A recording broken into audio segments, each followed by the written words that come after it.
My fiancé said, "I'm canceling the wedding. I'm in love with the wedding planner." I replied, "I understand." Then I called the wedding planner's company and told them everything. He was fired instantly. When both of them showed up at my apartment at 3 a.m., original post I, 36 male, was supposed to get married in 3 weeks. Had been with Jessica, 32, for 4 years, engaged for the last 14 months. We hired this upscale wedding planning company about 8 months ago. Cost us $12,000 for full-service coordination. The wedding planner, Nolan, 29, was this smooth-talking guy who came highly recommended.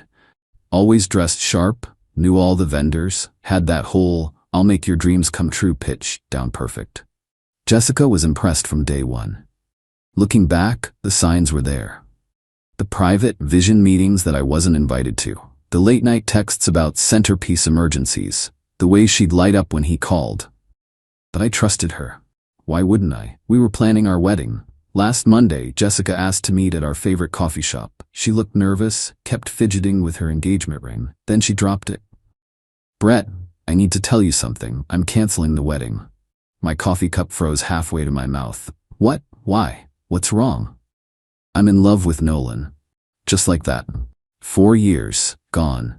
No build-up, no, "We need to talk about our relationship." Just, "I'm in love with the wedding planner." "How long?" I asked. 2 months. We didn't mean for it to happen. It just did. 2 months. While I was taste-testing cakes and picking groomsmen gifts, she was falling for the guy we were paying to plan our wedding. "So you've been?" "Yes." At least she didn't lie about that part. I sat there for maybe 30 seconds, processing. Then I said the only thing I could think of, "I understand." She blinked. You do?" "Yeah, these things happen. I'll handle canceling everything." She actually looked relieved. "Oh, thank God, I was so worried you'd make a scene. Can we stay friends?" "Sure, Jessica, whatever you need." She left after some awkward pleasantries about dividing our stuff. I sat there for another 10 minutes, then pulled out my phone.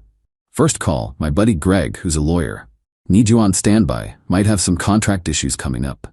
Second call, Prestige Event Planning, Nolan's company. "Hi, this is Brett Morrison. I need to speak with Mr. Castellano, the owner. It's urgent regarding Nolan Thatcher." Update 1. The professional consequences got through to Mr. Castellano within an hour. Turns out, Prestige Event Planning has a very strict policy about fraternization with clients. It's in their contract, their employee handbook, everything. They've been burned before. "Mr. Morrison, what exactly are you telling me?" "Nolan has been having an affair with my fiancée Jessica for 2 months. She just ended our engagement to be with him. I have texts, emails, and I'm happy to provide her confession if needed." Dead silence for about 10 seconds. "Mr. Morrison, I am deeply sorry. This is unacceptable. We'll investigate immediately." "I'm not looking for a refund," I said. "I just thought you should know what kind of person is representing your company." That was Monday afternoon. By Tuesday morning, Nolan was done. Castellano called me personally. "Mr. Morrison, we've terminated Nolan effective immediately. We've also discovered he was using company resources for personal meetings with your fiancée. We'll be refunding your entire payment, plus a settlement to avoid any legal action." "Would $18,000 be acceptable?" $18,000. "Our $12,000 back, plus $6,000 extra. That's very generous, Mr. Castellano." "It's damage control, Mr. Morrison. We can't have this getting out. There will be an NDA, of course." "Of course. But here's the thing about NDAs. They only cover my interactions with the company. They don't cover what Jessica told me, or what I might share about my personal experience with my ex-fiancé." Tuesday evening, I started canceling wedding stuff. The venue, understanding the situation, I was honest, said the bride left me for another man, refunded half our deposit. The caterer kept their deposit, but it was only $2,000. The photographer, who I'd known from college, refunded everything. Then I did something petty. I posted on social media, "Wedding's off. Jessica fell in love with someone else. These things happen. Anyone need a DJ for December 15th? Already paid for." I didn't name Nolan, didn't have to. Jessica's friends knew who the wedding planner was. Update 2. The entitlement begins Wednesday night. I get a call from Jessica. She's crying. "Brett, what did you do? Nolan got fired." "I didn't do anything. I just informed his employer that he was sleeping with a client." You vindictive bastard, you said you understood. I do understand. I understand that he violated his professional ethics and his employment contract. Natural consequences, Jess. He's going to lose everything. His apartment, his car, they were all tied to his job. Sounds like he should have thought about that before starting an affair with a client. I'm a person, not just a client. To him, you were both, and that's why he got fired. She hung up on me. Thursday morning, 7 a.m., someone's pounding on my door. It's Jessica with her sister Meredith. Meredith starts immediately. You need to call that company and fix this. Tell them you were mistaken. Morning to you too, Meredith. No. No? You destroyed Nolan's career over jealousy. I reported an ethics violation. His company made their own decision. Jessica jumps in. Brett, please, he's talking about suing you for defamation. I actually laughed. Or what? Telling the truth? Good luck with that. I have your confession, text between you two, and a recording of our coffee shop conversation. You recorded me? One-party consent state, Jess. Completely legal. Meredith tried a different approach. What about the deposits? The wedding costs? Jessica says you're keeping everything. I'm canceling everything and eating the losses, except for what I can get refunded, which goes to me since I paid for it all. That's financial abuse. No, that's me not paying for Jessica's wedding to another man. They left after more shouting, but this was just the beginning. Update 3. 3 a.m. Visit Friday was quiet. Too quiet. I should have known something was coming. Saturday, 3:07 a.m. Bang bang bang on my door. I check my doorbell cam. It's Jessica and Nolan. I talk through the speaker. Go away or I'm calling the police. Nolan starts yelling, open this door. We need to talk man to man. We have nothing to discuss. Leave. You cost me everything. My job, my reputation, everything. You cost yourself everything when you slept with a client. Jessica chimes in. Brett, please, just hear us out. Nolan has a proposition. Against my better judgment, I opened the door but kept the chain on. Nolan looked rough, unshaven, wrinkled clothes. Far cry from the polished professional I'd hired. 5 minutes, I said. Nolan pulled out his phone. I have emails here. Emails where you talked about Jessica. Private things, intimate things you shared with me about your relationship problems. I stared at him. Are you trying to blackmail me? I'm trying to make a deal. You call Castellano, say it was a misunderstanding and these emails stay private. Those emails were sent in confidence to our wedding planner about our relationship. You're seriously threatening to violate client confidentiality to blackmail me? Jessica grabbed his arm. Nolan, maybe this isn't. Shut up, Jess. This is your fault too. Interesting. Trouble in paradise already? I pulled out my phone. I'm recording this interaction. You just attempted to blackmail me using confidential client information. Would you like to continue? His face went white. You can't record without one-party consent state, remember? I consent to recording myself. Now get off my property before I call the police. Jessica started crying. Brett, please don't call the cops. Nolan's already lost everything. Then he should stop trying to commit crimes. Leave. Now. They left, but not before Nolan punched my doorframe. I got that on camera too. Update 4. The unraveling Sunday afternoon, I get a call from Greg, my lawyer friend. Dude, did you piss off a wedding planner? I just got the weirdest threatening email. Nolan had sent emails to my employer, my parents, and several friends, trying to share proof that I was an abusive partner who sabotaged true love. The emails included screenshots of me venting about normal relationship frustrations, taken out of context complaints about wedding stress, some creative fiction about me being controlling. Problem was, he sent them from his professional email that still had his former company signature. And he forgot that those emails also showed his responses, including several where he was clearly flirting with Jessica while pretending to give professional advice. Greg was laughing. This idiot just gave us everything. He's violating client confidentiality, admitting to his affair timeline, and showing professional misconduct. Want me to destroy him?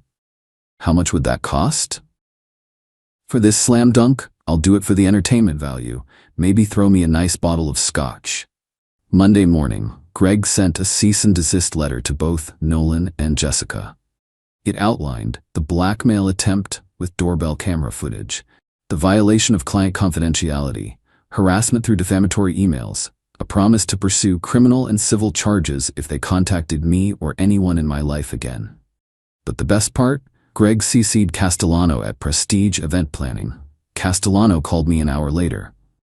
Mr. Morrison, I've just seen the letter your attorney sent. I am appalled. We're pursuing our own legal action against Mr. Thatcher for violation of his NDA and client confidentiality. Would you be willing to cooperate? Absolutely. Turns out, Nolan's contract included a clause that he couldn't use client information for any purpose outside of company business for 2 years after termination. The penalty? $50,000. Update 5. The Spiral Tuesday. Jessica's dad called me. Richard had always been a straight shooter. Brett, what the hell is going on? Jessica's at our house crying about lawsuits and destroyed lives. I explained everything. The affair, the confession, the blackmail attempt, all of it. Long pause. Jesus Christ. She left you for the wedding planner and he tried to blackmail you? That's the short version, yeah. And now they're both being sued? Nolan is. Jessica just got a cease and desist. Another pause. Brett, I'm sorry. We raised her better than this. Not your fault, Richard. The hell it isn't. Look, what can I do to make this right? Nothing to make right. Just keep them away from me. Done. And Brett, that money we gave Jessica for the wedding? That was for both of you. I want you to have it. Richard, I can't. It's $15,000, Brett. Consider it an apology from the family. I'll handle Jessica. Wednesday morning, I woke up to 52 text messages from an unknown number. Jessica had gotten a burner phone. Please talk to me. Nolan's having a breakdown. He might lose his license. This is all my fault. I made a mistake. Can we meet? I'll leave Nolan if you drop the charges. That last one was telling. I screenshot everything and sent it to Greg. Thursday, another 3 a.m. visit. This time just Jessica. She looked terrible. Hadn't slept, hadn't showered. Mascara streaks down her face. Brett, please. Just 5 minutes. Jessica, you're violating the cease and desist. I'm calling the police. I don't care. Call them. At least I'll get to say what I need to say. I actually felt bad for a second. Then I remembered she'd been sleeping with our wedding planner for 2 months. You have until the police arrive. Nolan's not who I thought he was. He's angry all the time now. Blames me for everything. Says I ruined his life by falling for him. You both ruined your own lives. I know I messed up. But Brett, what we had is gone, Jessica. You killed it. I want to come home. This isn't your home. It never was. Your name isn't on the lease. 4 years, Brett? Doesn't that mean anything? It meant everything. Past tense. The cops arrived. Jessica went quietly. I declined to press charges but got a restraining order filed the next morning. Update 6. The finale. It's been 3 weeks since the coffee shop confession. Here's where everyone landed. Nolan, sued by his former company for $50,000, lost his professional certification for ethics violations. Last I heard, he moved back in with his parents and is working at a restaurant. The sophisticated wedding planner is now a waiter. Also, apparently he's telling people Jessica seduced and ruined him. Real class act. Jessica, living with her parents' house or Richard cut off her financial support and told her to grow up and face consequences. She's working retail now since her part-time influencer career somehow couldn't pay rent. Tried starting a new Instagram about surviving narcissistic abuse, but it got roasted so hard she deleted it within 48 hours.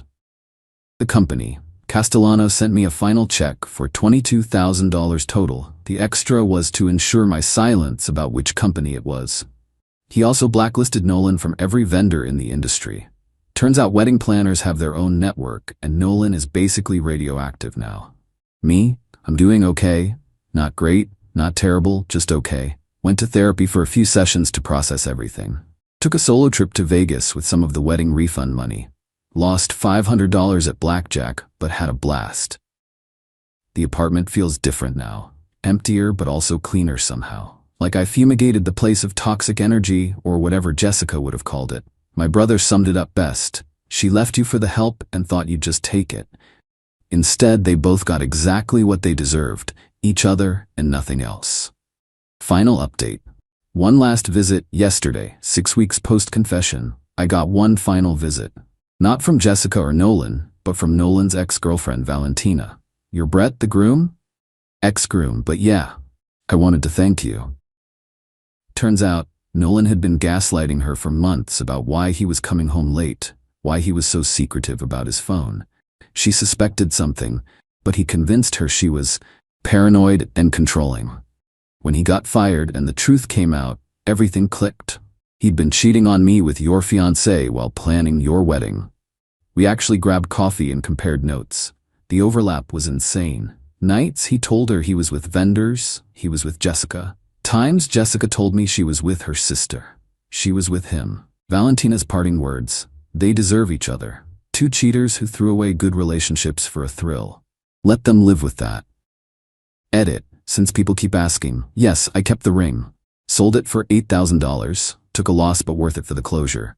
No, I haven't started dating yet. Still processing. Yes, Richard still checks in on me. We grab beer once a week. No, I don't regret anything. They made choices. I just made sure there were consequences. The $22,000 from the company plus $15,000 from Richard, plus $8,000 from the ring, plus various refunds, which I actually came out ahead financially. Sometimes the best revenge isn't elaborate. Sometimes it's just letting people face the natural consequences of their actions while you refuse to be their safety net. Jessica wanted Nolan so badly she threw away 4 years. Now she's got him, unemployed, angry, and bitter. Nolan wanted to screw a client so badly he risked his career. Now he's got exactly what he earned: nothing. As for me, I dodged a bullet. Better to find out now than after the wedding. The universe did me a favor, even if it hurt like hell at the time. Done with this chapter? Next one starts now. My fiancé said, "I'm not introducing you to my wealthy friends. You're too embarrassing." I replied, "Understood."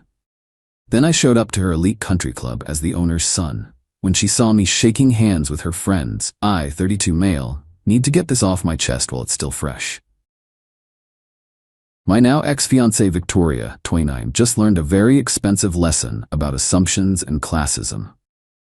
We'd been together 3 years, engaged for 6 months. I work as a diesel mechanic, good honest work that pays well, but apparently not prestigious enough for Vic's taste. She works in pharmaceutical sales, makes decent money, and recently got accepted into this exclusive country club through her boss's sponsorship. $50K initiation fee, $1,200 monthly dues. The works. The problem started about 2 months ago when she got in. Suddenly, every weekend was about the club. Tennis with the girls, charity luncheons, wine tastings. Fine by me, I'm not much for that scene anyway. I prefer working on my '67 Camaro restoration or fishing. Then came the conversation that changed everything. Last Tuesday, she's getting ready for some gala at the club. Victoria, so I'll be back around 11. Don't wait up. Another solo event? When do I get to meet these new friends of yours? She stops applying her makeup, gives me this look. Daniel, we need to talk about that. About what? Look, these people, they're different, they're refined, they discuss investments and art collections, not carburetors and fishing spots. So you'd be uncomfortable. And frankly, she pauses, choosing her words, you'd embarrass me. The way you talk, your job, your hobbies, you're too blue-collar for that environment. I just stared at her. 3 years together, living in my house, yes mine, inherited from my grandmother, paid off, wearing the ring I bought, and I'm too embarrassing? Understood. Don't be like that. I'm trying to protect you from feeling out of place. No, really. I understand perfectly. She left for her gala. I made a phone call I'd been avoiding for 2 years. See, here's what Victoria didn't know. That country club she's so proud of joining, my father built it, from scratch. Started as a 9-hole golf course in 1987 and expanded it into what it is today. When he died 5 years ago, he left it to me and my sister Eleanor. I never mentioned it because, honestly, I wanted nothing to do with it. Dad and I had a complicated relationship. He thought I was wasting my life being a mechanic instead of wearing a suit. We barely spoke his last 10 years. Eleanor runs the business side. I'm a silent partner who just signs papers once a year and collects dividend checks. I mostly donate to the local technical college. But after Victoria's little speech, I called Eleanor.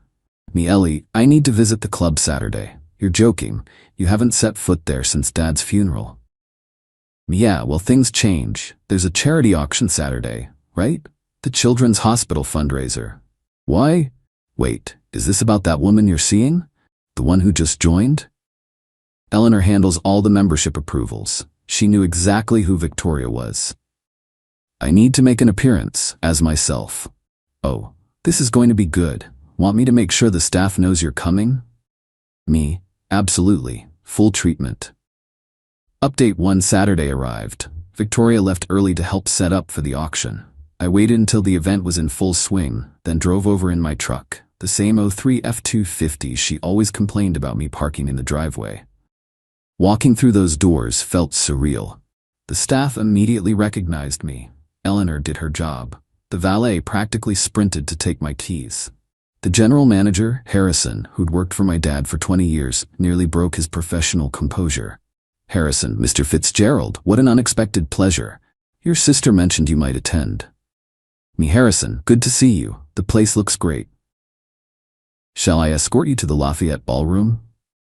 I know the way, but thank you. The ballroom was packed, about 200 people in their finest.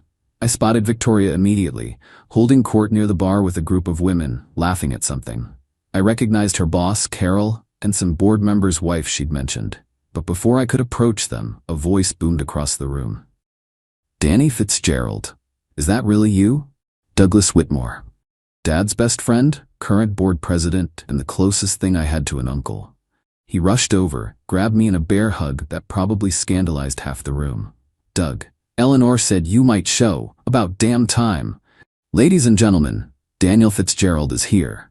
The room's attention shifted. Whispers started immediately. The Fitzgerald name carries weight here. Doug dragged me around, reintroducing me to people I hadn't seen in years. Board members, legacy families, people who remembered me as a kid running around the golf course.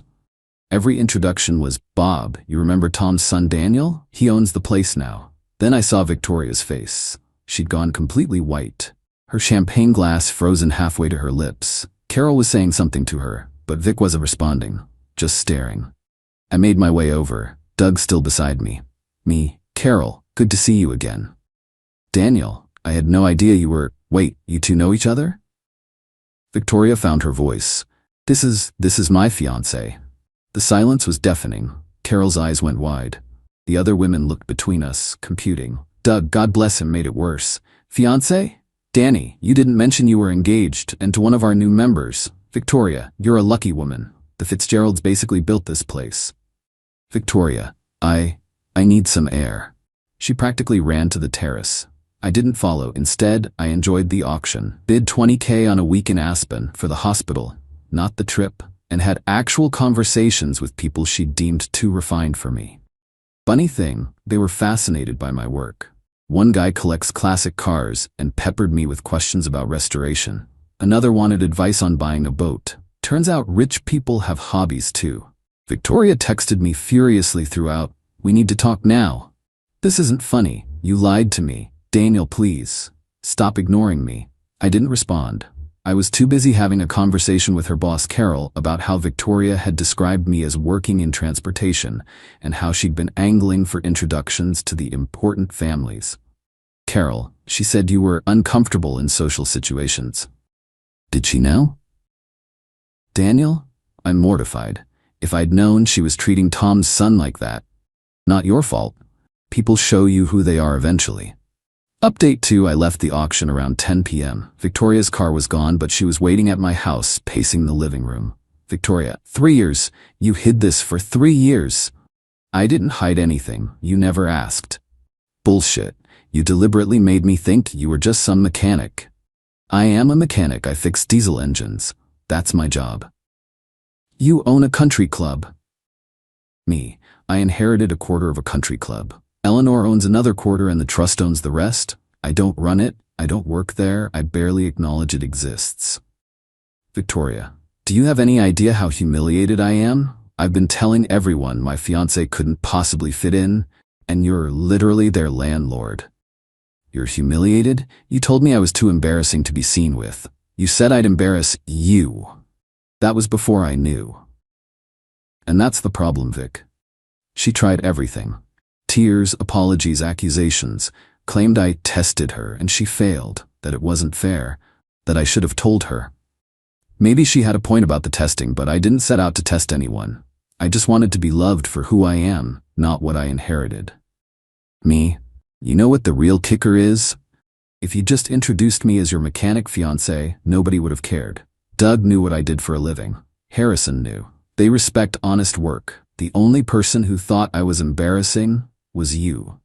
Victoria, I was trying to protect us both. No, you were trying to protect your image. There's a difference. She moved to the couch, trying a different approach. Soft voice, batting eyes, the works. We can get past this. We're still getting married in 4 months. This doesn't change anything. You're right, it doesn't change anything. You showed me exactly who you are. I just showed you who I am. And we're not getting married. You can't be serious? Over one conversation? Over you fundamentally not respecting me or what I do. Take off the ring, Vic. That's when she lost it. Full meltdown. Screaming about the deposits we'd lose, how her parents already bought their plane tickets, how I was ruining her life over nothing. Me. I'll cover the deposits. Your parents can use the tickets for a vacation, and you ruined your own life when you decided I wasn't good enough for your new friends. Victoria, I'm not giving the ring back. It's mine. Me? Keep it. Consider it severance for 3 years of pretending to be someone you're not. She threw the ring at me anyway and stormed out. I heard her car peel out of the driveway. Sunday morning, woke up to 27 missed calls from Victoria, 12 from her mother Patricia, and about 50 texts ranging from, "I'm sorry," to "You're a monster," to "We can work this out." But the best part? Carol called me directly. "Carol, Daniel, I need you to know. Victoria won't be returning to our company." That seems harsh. This is personal, not professional. She's been name-dropping her connections at the club to clients, promising introductions she couldn't deliver. Now I know why. She was using perceived social status. She didn't actually have to close deals. That's fraud in my book. Karma's funny like that. Update 3. The entitlement escalation was something else. Monday morning, Victoria's mom, Patricia, showed up at my work. At the diesel shop, in her white Mercedes, looking like she'd rather be anywhere else. "We need to discuss the situation like adults." "I'm working, Patricia." Victoria is devastated. She's had to move back home. "Do you have any idea what you've done to her reputation?" "What I've done? That's rich." She made one tiny mistake. Me. She told me I was too embarrassing to meet her friends. Because she didn't know who you were. Any woman would want to show off a man with your assets, and there it was. The real issue. Not that Victoria had been cruel, but that she'd been cruel to someone with money. So it would have been fine if I was actually just a mechanic? Don't twist my words. Victoria deserves a lifestyle befitting her ambitions. Me? Then she should earn it herself. I'm not a lottery ticket. Patricia actually tried to negotiate, like this was a business deal. Offered to have Victoria sign a prenup, promised she'd learn to appreciate me, even suggested couples counseling. Me? Patricia, she's not getting back in. Please leave before I have you escorted out. She huffed but left. Then the real games began. Tuesday, I get a call from Eleanor. "Eleanor, you're not going to believe this. Victoria tried to use her membership to book the grand ballroom." "For what, Eleanor?" "Her wedding, to you. She told the events coordinator you'd reconciled and wanted to move the venue here as a romantic gesture." "Cancel it." "Already done. But Danny, I also had to revoke her membership." "Why?" "She charged $8,000 worth of champagne and food to the member account over the weekend, claiming it was for a Fitzgerald family event. When accounting called to verify, she said you'd authorized it." The audacity was breathtaking. She was literally trying to spend money she assumed I had. Wednesday brought a new player. Victoria's ex-boyfriend, Trevor, reached out via LinkedIn of all places. "Bro, heard about you and Vic. Same thing happened to me 2 years ago. She found out my dad owned commercial real estate and suddenly wanted to get back together. When I said no, she tried to say she was pregnant. Watch yourself." That was concerning enough that I screenshot everything and sent it to my lawyer buddy. Just in case. Thursday was the peak. Victoria showed up at the country club during the ladies' tennis tournament. Eleanor called me immediately. "Eleanor, security has her at the gate. She's telling everyone she's still your fiancée and demanding entry." Me. Let me handle this. I drove over. Found Victoria arguing with the security guard, tears streaming down her face, making a scene in front of arriving members. Daniel, thank God, tell them who I am. Me, I know exactly who you are. You're a former member who's no longer welcome on the property. You can't do this. I have friends here. Then they can meet you somewhere else. This is illegal. I paid my dues. Eleanor had walked up behind me. Actually, your membership was sponsored by Carol Hendricks through her corporate account. Since you no longer work there and you've committed fraud against the club, your membership is terminated. You'll receive a full refund of your personal contribution, which was $0. The gathering crowd was whispering. Some were recording on their phones. Victoria's carefully crafted image was crumbling in real time. Victoria, getting desperate. I'll sue. This is discrimination. Me. On what grounds? Victoria, emotional distress, breach of promise. You proposed to me. And you told me I was too embarrassing to be seen with. That offer was rescinded the moment you showed your true character. She tried one last manipulation. I'm pregnant. The crowd gasped. I just laughed. Me, no, you're not. Victoria, how would you know? Me, because we haven't been intimate in 2 months. You've been too busy with your club activities. Plus, your ex Trevor warned me you'd try this move. Her face went from fake tears to pure rage. Victoria, you're all witnessing this abuse. He's humiliating me publicly. Doug Whitmore stepped forward. Ma'am, you're trespassing on private property. If you don't leave voluntarily, we'll have to call the police. That did it. She stormed off to her car, but not before screaming, You'll regret this, Daniel. I'll make sure everyone knows what kind of man you really are. Final update. It's been 3 weeks since the country club confrontation. The aftermath was swift and brutal for Victoria. Turns out her little scene was recorded by multiple people. Someone posted it on TikTok with the caption, Gold digger finds out her mechanic fiancé owns the country club she tried to exclude him from. It went semi-viral locally. 2.3 million views last I checked. Victoria tried damage control, posted this long Instagram story about how she was manipulated and gaslit by a man pretending to be someone he wasn't. Problem was, nobody bought it. The comments were brutal. Girl, you literally said he was too embarrassing to meet your friends. So it's his fault you're a snob? Imagine fumbling a bag this hard? Her reputation in our mid-sized city's social scene? Destroyed. Patricia called me one last time, begging me to make it stop. I told her I wasn't doing anything. Victoria's own actions were just having consequences. The professional fallout was worse. Carol, her former boss, apparently sent a warning to others in their industry about Victoria's ethical flexibility. She couldn't get another pharma sales job. Last I heard, she was working at a wellness MLM, posting about boss babe life and rising from adversity. The ring? She tried to pawn it, but found out it was worth way less than she thought. I bought it from a friend who's a jeweler. Beautiful ring, but lab-created diamonds and white gold instead of platinum. Still cost me $3,000, but she was expecting $30,000. Another assumption that bit her. Here's the twist nobody saw coming. Eleanor and I have actually gotten closer through this.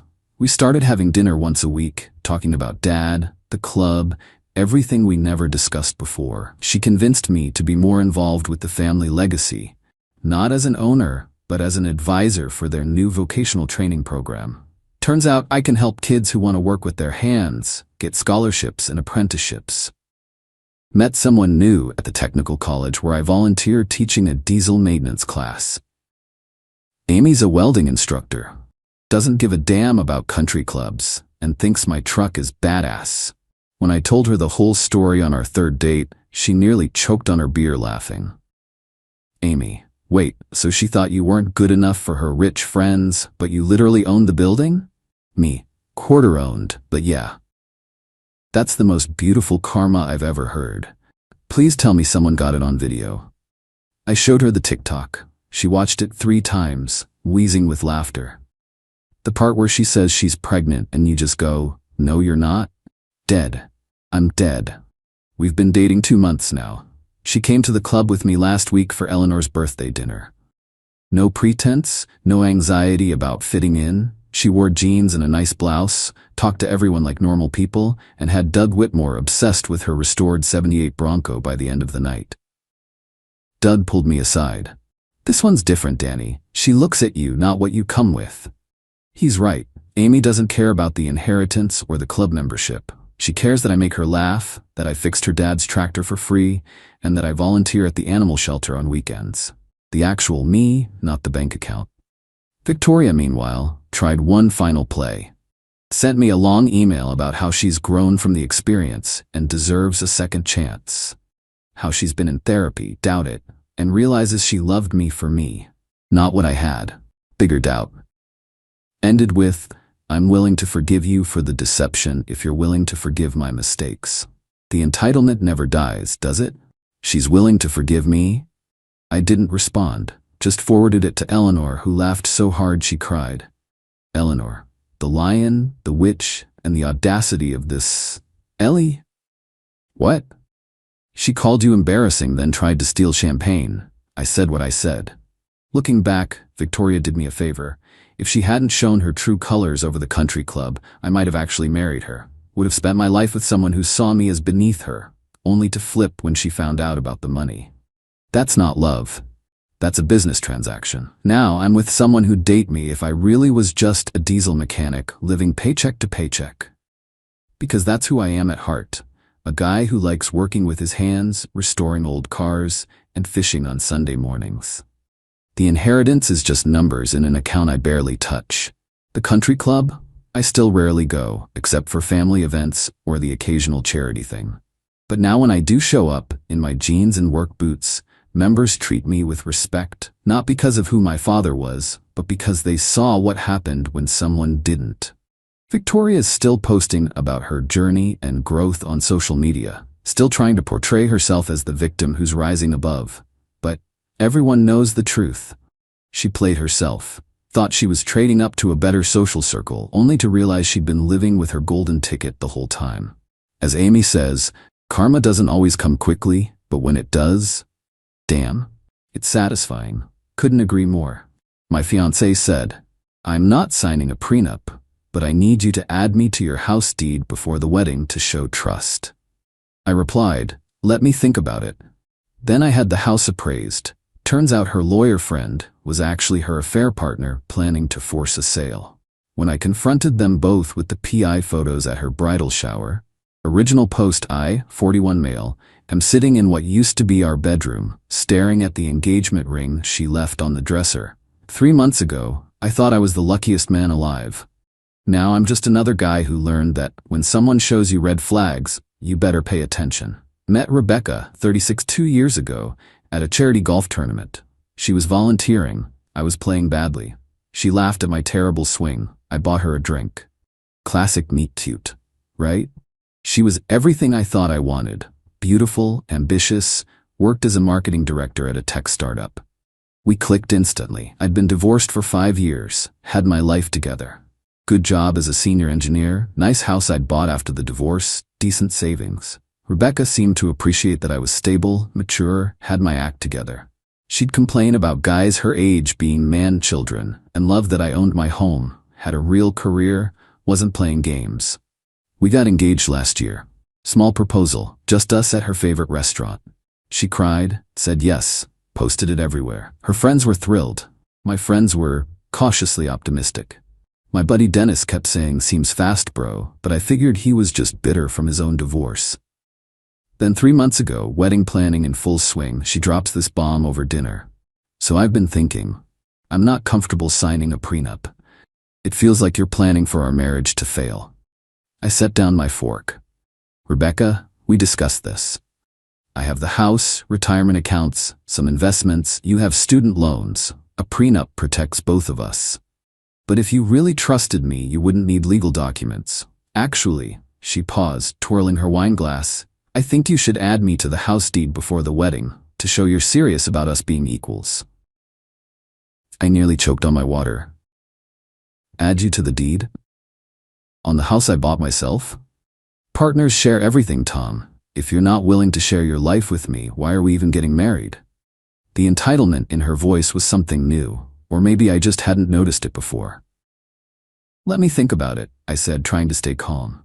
She smiled, reached over, squeezed my hand. I knew you'd understand. My friend Bradley is a lawyer. He can handle the paperwork. Make it super easy. Bradley. She'd mentioned him before. Some lawyer friend from her CrossFit gym who was so helpful with legal advice. Never met the guy, but she brought him up a lot lately. That night, something felt off. Really off. Update 1. The next morning, I called my divorce lawyer, Peterson. Good guy, helped me keep most of my assets in the divorce, explained the situation. Tom, he said slowly, don't add anyone to that deed. In fact, get that house appraised. Now. Why? Because if she's on the deed and you split, she can force a sale. She'd get half the equity even if she never paid a penny toward it. And this Bradley character handling it? Red flag, my friend. I hired an appraiser that week. Told Rebecca I was getting it done for insurance purposes. She seemed weirdly excited about that. The house appraised at $680,000. I'd bought it for $420,000 5 years ago. The market had exploded. That's $260,000 in equity she'd get just by being on the deed. But here's what made my stomach drop. Rebecca knew the exact appraisal amount before I told her. We were having dinner and she goes, "So the house is worth almost $700 now, huh? We could do so much with that equity." I hadn't told her the number. The appraiser hadn't sent the report yet. Only person who knew was the appraiser. How do you know that? She froze for a second. Oh, you mentioned it. No, I didn't. Well, I just assumed. Houses in this area are all going for that much. BS detector going crazy now. I hired a PI the next day. Felt scummy doing it, but that feeling in my gut was screaming. Gave him Rebecca's info, Bradley the lawyer's name, told him to see what he could find. 3 days later, he called. You sitting down? Why? Bradley Morrison isn't just her lawyer friend. They've been meeting at hotels twice a week for the past 4 months. I have photos. They're explicit. My hands went numb. Send them. The photos came through. Rebecca and Bradley at the Marriott, at his apartment, in his car. The timestamps went back to before she started pushing about the prenup, but the PI wasn't done. There's more. I did some digging on Bradley. He's not exactly thriving. Drowning in debt, actually. Had 2 failed real estate ventures. And get this, he specializes in property law, specifically partition sales. What's that? When co-owners force the sale of a property to get their share, it's his specialty. The pieces clicked. She gets on the deed, married or not, she can force me to sell. She gets $340K, splits it with Bradley. They'd been planning this for months. I sat there staring at the photos. My fiancée, the woman I was going to marry in 6 weeks, in bed with another man. A man she was conspiring with to steal my house. The rage was indescribable. But then, clarity. Cold, perfect clarity. Her bridal shower was in 2 weeks, 40 guests, her mom, sisters, friends, everyone. I smiled for the first time in days. Update 2. The next 2 weeks were Oscar-worthy on my part. I played the perfect fiancé. Talked about our future, helped with wedding planning, even met with Bradley about the deed transfer. Bradley was exactly what I expected. Spray-tanned, too much cologne, kept calling me buddy and talking about how lucky I was to have Rebecca. The smirk on his face when discussing the deed made me want to punch him. Instead, I smiled and said I needed a few more days to review everything. No rush, buddy, he said, shooting Rebecca a look, but sooner is better, for tax purposes. Rebecca squeezed my arm. Bradley's just looking out for us, honey? Sure, he was. I kept the PI on retainer. Got more photos, videos. They met at Bradley's apartment the day before the bridal shower. The PI got audio of them in Bradley's car. 2 more weeks, and we're set. He's completely clueless. Laughing, I almost feel bad. Almost. He's sweet but so boring. Once we get the house sold, we can finally be together for real. How much are we getting again? At least $300K after the sale. Maybe more if the market keeps going up. God, you're brilliant. I learned from the best, baby. The sound of kissing. I threw up in my office trash can. The bridal shower was at Rebecca's sister Nicole's house. Big backyard, tent rental, the works. I wasn't supposed to be there. Girls only event. But I had a delivery to make. Showed up at 2 p.m. Peak party time. Could hear the laughter from the street. Rebecca's mom, Janet, answered the door. Tom, what are you doing here? This is bad luck. Hi, Janet. I have something important to share with everyone. About the wedding. She looked confused but let me in. The backyard was decorated in white and gold. 40 women, champagne flowing, presents piled high. Rebecca was in the middle, wearing a little tiara that said bride-to-be, opening gifts. She saw me and her face went from surprised to annoyed to fake happy in 3 seconds. "Baby, what are you doing here?" I walked to the center of the party. Everyone was staring. "Ladies, I'm sorry to interrupt, but I have something everyone needs to see before the wedding." I pulled out my phone, connected it to Nicole's Bluetooth speaker. She'd given me the password months ago, and hit play on the audio from Bradley's car. Rebecca's voice filled the backyard. "I almost feel bad. Almost. He's sweet but so boring. Once we get the house sold, we can finally be together for real." The silence was deafening. Rebecca's face went white, then red. That's not what it sounds like." I held up the printed photos. Rebecca and Bradley at the hotel, made sure her mom got a good look. "It's exactly what it sounds like. You've been having an affair with Bradley for 4 months. You two planned to get me to add you to my house deed, then force a sale, split the money and run off together." Gasps. Someone dropped a champagne glass. Janet started crying. "Rebecca, tell him he's wrong." Rebecca's mask finally slipped. Pure rage. "You hired someone to follow me? You psychopath. That's illegal." "Actually, it's not. And neither is recording 2 people conspiring to commit fraud in a public parking lot." She stood up, wobbling in her heels. "You can't prove anything. Bradley is just a friend helping with legal matters." "Right, friends who meet at the Marriott every Tuesday and Thursday. Friends who discuss stealing $300 from me." Her sister Nicole looked disgusted. "Becca, what the hell?" "Shut up, Nicole. You wouldn't understand. Tom's loaded. He can afford it. That house is half mine anyway. I've been living there." "For 8 months, I said calmly, "paying 0 rent, 0 utilities, contributing nothing while planning to rob me." Her cousin stood up. "I think you should leave, Tom." "I'm going. But first," I pulled out a manila envelope, handed it to Rebecca. "You've been served. Eviction notice. You have 30 days to get out of my house. Your belongings are already packed. Dennis and Mike are loading them into a truck as we speak.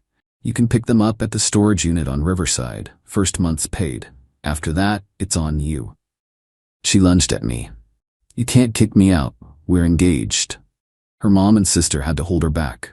"Not anymore," I said, staying calm. "The engagement's off, obviously. The wedding venue, vendors, everything's been canceled.